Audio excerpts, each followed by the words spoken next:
जानकारों का मानना है कि अचानक हुई इतनी बारिश के पीछे क्लाउड सीडिंग भी वजह हो सकती है। समाचार एजेंसी ब्लूमबर्ग ने अपनी रिपोर्ट में ऐसी संभावना जताई है। दुनिया के कई देश जहां तेज गर्मी का सामना कर रहे हैं, वहीं संयुक्त अरब अमीरात, ओमान और बहरीन में लोग भारी बारिश से परेशान हो गए। ये दुनिया के वो इलाके हैं जो अपने सूखे रेगिस्तानों, छिलछिलाती गर्मी और चमचमाती इमारतों और वैभवपूर्ण जिंदगी के लिए जाने जाते हैं। इन देशों का मौसम साल भर लगभग गर्मी ही रहता है और गर्मियों में तो बेहद गर्म हो जाता है, जहां आसमान में बादल देखने को आंखें तरस जाती है। इन्हीं इलाकों के ऊपर से मंगलवार को काले बादलों का काफिला जो निकला तो इतना पानी अपने साथ लाया कि कुछ ही घंटों में संयुक्त अरब अमीरात के शान शौकत भरे और ऊंची इमारतों वाले शहर दुबई तक को पानी में डूब दिया है। तेल की दौलत से बनी ईंट कंक्रीट से इस आधुनिक जंगल की सड़कों गलियां से पानी ऐसे बहने लगा जैसे नदी बहती है। सड़कों पर चल रही बेशकीमती और आधुनिक गाड़ियां पानी में डूबने उतारने लगी। दुबई में कुछ ही घंटों के अंदर इतना पानी बरस गया जितना 1.5 साल में बहता है। मंगलवार को 142 मिलीमीटर बारिश दुबई में दर्ज की गई, जबकि साल भर में औसतन 95 मिलीमीटर बारिश की मुश्किल से यहां हो पाती है। यूएई के अल आइन इमारात में सबसे ज्यादा 250 मिलीमीटर बारिश दर्ज की गई। इसी से अंदाजा लग सकता है कि कितना पानी अचानक बरस गया है। बॉलीवुड एक्टर सलमान खान के गैलेक्सी अपार्टमेंट के बाहर फायरिंग मामले में पुलिस ने हरियाणा से एक व्यक्ति को हिरासत में लिया है। पुलिस उस संदिग्ध से पूछताछ कर रही है। पुलिस की जांच में सामने आया है कि दोनों शूटर वारदात के पहले और बाद में उसके संपर्क में थे। पुलिस को शक यह भी है कि हिरासत में लिया गया शख्स लॉरेंस बिश्नोई गैंग और शूटरों के बीच संपर्क सूत्र का काम कर रहा था। पुलिस अब अपराध में उसकी भूमिका की जाँच कर रही है। एक अधिकारी ने बताया कि संदिग्ध का संबंध गिरफ्तार किए गए 2 आरोपियों में से एक से था और वे घटना से पहले और बाद में लगातार संपर्क में। अधिकारी ने कहा कि शक है कि हिरासत में लिया गया शख्स जेल में बंद गैंगस्टर लॉरेंस बिश्नोई के छोटे भाई अनमोल बिश्नोई के निर्देश पर काम कर रहा था। घटना के बाद अनमोल बिश्नोई ने फेसबुक पर एक पोस्ट किया था। अधिकारी ने कहा कि रविवार को यहां बांद्रा इलाके में खान के आवास पर गोलीबारी करने के आरोप में गिरफ्तार सागर पाल और विक्की गुप्ता हिरासत में लिए गए संदिग्ध को अपनी गतिविधियों के बारे में विस्तृत जानकारी दे रहे थे और कॉल इंटरनेट का उपयोग करके की गई थी।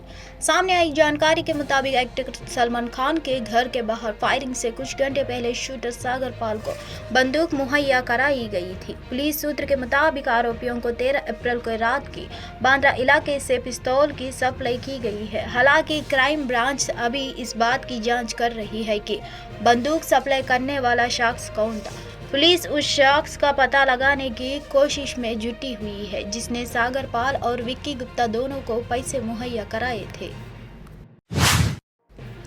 ईरान और इजराइल बीते कई दिनों से आमने सामने हैं। इस तनाव की शुरुआत 1 अप्रैल को हुई जब सीरिया स्थित ईरान दूतावास पर हवाई हमला हुआ। इस हमले में ईरानी रेवोल्यूशनरी गार्ड्स कॉर्प्स के अल कुदूस बल के एक वरिष्ठ कमांडर सहित कम से कम 11 लोगों की मौत हो गई है। ये सभी दमिश्क दूतावास परिसर में एक बैठक में भाग ले रहे थे। हमले में आरोप इजराइल पर लगाया गया जिसने इसकी जिम्मेदारी नहीं ली। इस हमले के बाद ईरान के सर्वोच्च नेता आयतुल्लाह अली खमेनी ने कहा कि इजराइल को उसके ऑपरेशन के लिए दंडित किया जाना चाहिए और किया भी जाएगा। चेतावनी के बाद ईरान ने शनिवार 13 अप्रैल की रात इजराइल पर 330 मिसाइलें दागी। इस दौरान ड्रोन हमले भी किए गए। अब इजराइल भी ईरान पर जवाबी कार्रवाई की चेतावनी दे रहा है। इससे संकेत मिल रहा है कि क्रिया प्रतिक्रिया का यह सिलसिला जल्द थमने वाला नहीं है। आज ईरान और इजराइल भले ही आमने सामने हैं, लेकिन ये कभी दोस्त हुआ करते थे। 3 अप्रैल की देर रात ईरान ने इजराइल पर मिसाइल और ड्रोन से हमले किया। दावा किया गया कि इस दौरान इजराइल पर 300 से ज्यादा मिसाइलें दागी गई। हालांकि अमेरिका ने दावा किया करीब सभी हमलों को विफल कर दिया गया। वहीं दूसरी ओर इजराइल ने भी इस हमले का जवाब देने की धमकी दी है। ऐसे में यह तनाव कब तक चलेगा, इसका सिर्फ अंदाजा ही लगाया जा सकता है। एटा में एक दर्दनाक हादसे में 2 मासूम बच्चों सहित 4 लोगों की मौत हो गई। सूचना मिलते ही पुलिस मौके पर पहुंच गई। हादसे में घायल लोगों को उपचार के लिए तत्काल ही अस्पताल भेजा गया। उत्तर प्रदेश के एटा जिले में गुरुवार सुबह भीषण सड़क हादसे में 2 मासूम सहित 4 की मौत हो गई। बताया गया है कि तेज रफ्तार कार डिवाइडर से टकरा कर पलट गई। मौके पर पहुंची पुलिस ने शवों को पोस्टमार्टम के लिए भेजा है। यह हादसा ताना पुलवा क्षेत्र में सुन्ना नहर के पास हुआ। बताया गया है कि पूरा परिवार नोएडा से मणिपुर लौट रहा था। उसी दौरान कार चालक को नींद की झपकी आ गई, जिसके बाद कार डिवाइडर से टकरा गई। कार की रफ्तार अधिक थी, इस वजह से वो काफी दूर तक घसीटती हुई चली गई।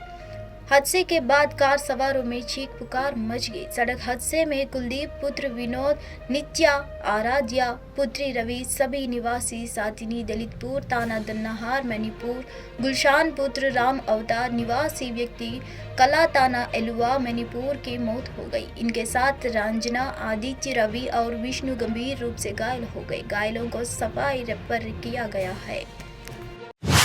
बंगाल में रामनवमी पर फिर हिंसा हुई है। मुर्शिदाबाद जिले के शक्तिपुर में बुधवार शाम रामनवमी शोभा यात्रा पर बम फेंके गए। इस घटना में 20 से अधिक लोग जख्मी हो गए, जिनमें एक महिला व 2 बच्चे भी शामिल हैं।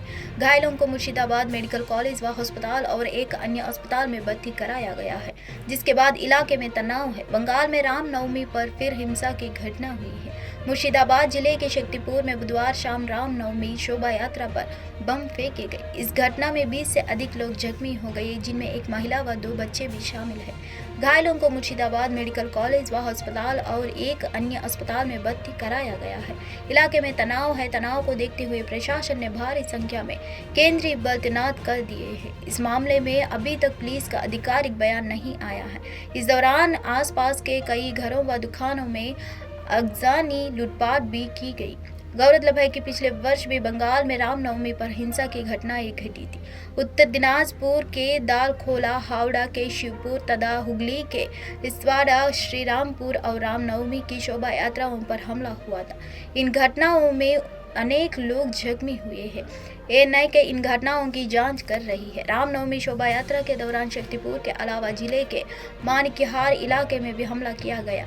उपद्रवियों ने मानिकहार इलाके में कई घरों और दुकानों में भी आगजनी लूटपाट भी की। शक्तिपुर में घर की छत से उपद्रवियों और शोभा यात्रा पर पथराव शुरू कर दिया। शोभा यात्रा को निशाना बनाकर बम भी फेंके गए। पुलिस ने भीड़ तो तीतर बीतर करने के लिए आंसू गैस के गोले दागे। तृणमूल संबंधित उपद्रवियों पर शोभा यात्रा पर हमला करने का आरोप लगाया है। आंध्र प्रदेश और तमिलनाडु समेत देश के कई राज्यों में भीषण गर्मी पड़ रही है। भारत मौसम विज्ञान विभाग ने 20 अप्रैल तक कई राज्यों के लिए हीट वेव अलर्ट जारी किया है। मौसम विभाग ने अपने ताज़ा पूर्वानुमान में कहा कि 5 दिनों में उड़ीसा, गंगी, पश्चिम बंगाल, कोंकण, सौराष्ट्र, कच्छ, तटीय आंध्र प्रदेश, यानम और तेलंगाना के कुछ हिस्सों में लू की स्थिति बनी रहने की संभावना है। उड़ीसा में 18 और 19 अप्रैल गंगी, पश्चिम बंगाल में 19 और 21 अप्रैल को कई जगहों पर लू चलेगी। मौसम विभाग ने गंगी, पश्चिम बंगाल और बिहार में 21 अप्रैल, झारखंड में 19 से लेकर 21, तमिलनाडु, पुदुचेरी और कराईकल में 18 और 19 अप्रैल के दौरान अलग अलग स्थानों पर लू चलने की चेतावनी जारी की है, जबकि मध्य महाराष्ट्र और मराठवाड़ा और 18 अप्रैल को लू चलेगी। मौसम एजेंसी ने कहा कि इस सप्ताह के अंत तक पश्चिम बंगाल के दक्षिण और उत्तर 24 परगना, पूर्व और पश्चिम बर्धमान, पूर्व और पश्चिम मेदिनीपुर, पुरुलिया, झारग्राम, बीरभूम, मुर्शिदाबाद और बांकुरा जिलों में लू की स्थिति बनी रहेगी।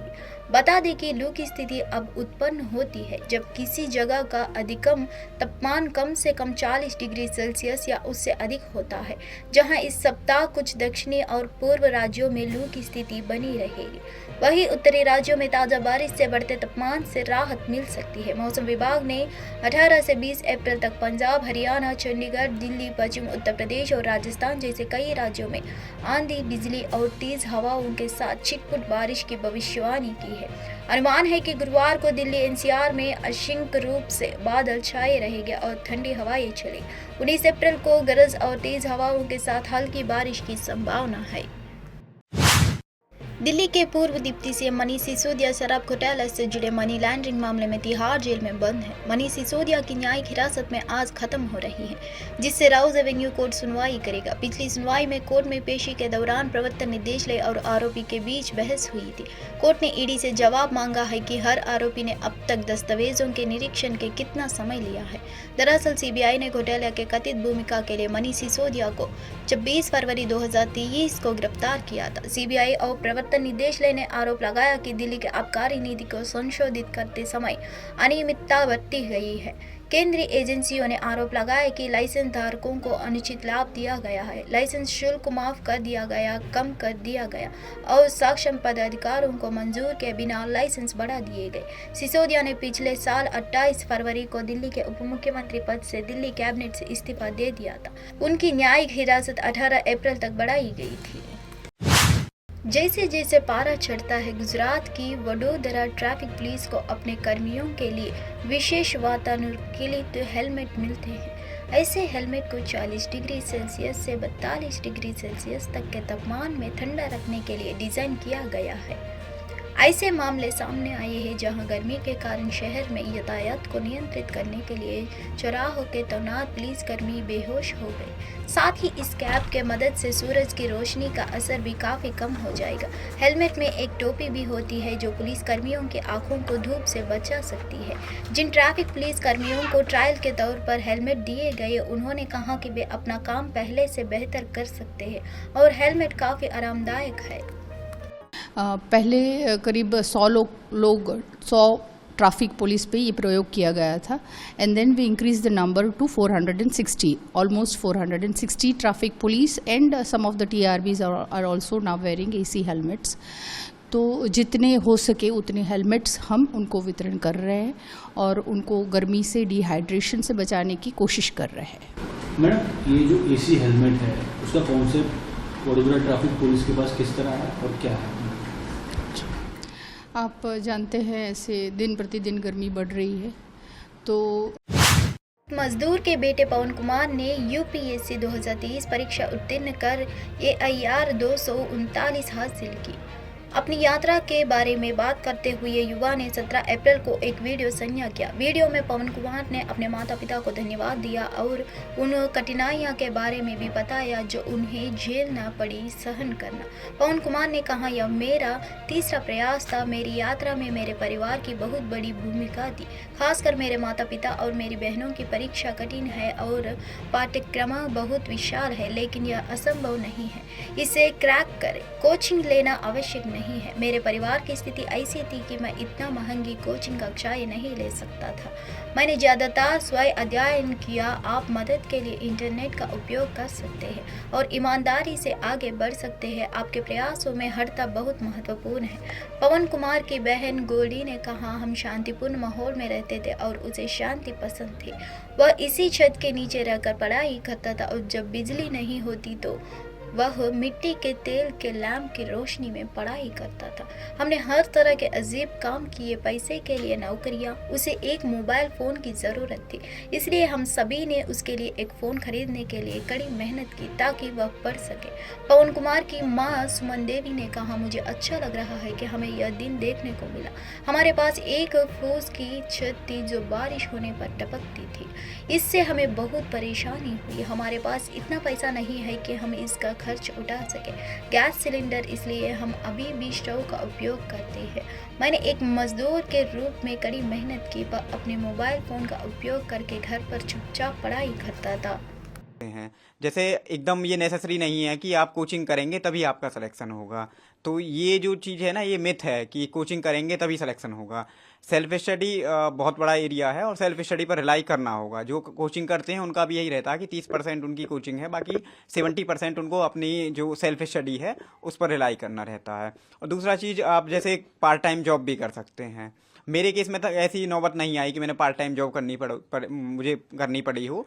इसके लिए मैं मतलब थैंक्स करना चाहूँगा अपने माता पिता को, जिन्होंने काफ़ी फाइनेंशियल कॉन्स्टेंट्स होने के बाद भी, मेरी बहनों ने, मेरे मम्मी पापा ने काफ़ी स्ट्रगल किया मेरी ये पढ़ाई सस्टेन करने के लिए। और पर्टिकुलरली इस केस में कि मेरा 2 अटैम्प्ट में नहीं हुआ था, ये मेरा 3rd अटैम्प्ट है। इसके बाद भी मुझे दिल्ली जैसे शहर में स्टे कराना और कॉन्स्टेंटली मुझे सपोर्ट करना, ये अपने आप में बड़ी बात थी। इसके अलावा मेरे दोस्त हैं जो हमेशा मेरे साथ खड़े रहे। 17 अप्रैल को गुजरात में अहमदाबाद वडोदरा एक्सप्रेस वे पर एक कार के एक खड़े ट्रक से टकरा जाने से कम 10 लोगों की मौत हो गई। दुर्घटना में एक व्यक्ति गंभीर रूप से घायल बताया जा रहा है। सूचना पाकर 2 एम्बुलेंस मौके पर पहुंची है।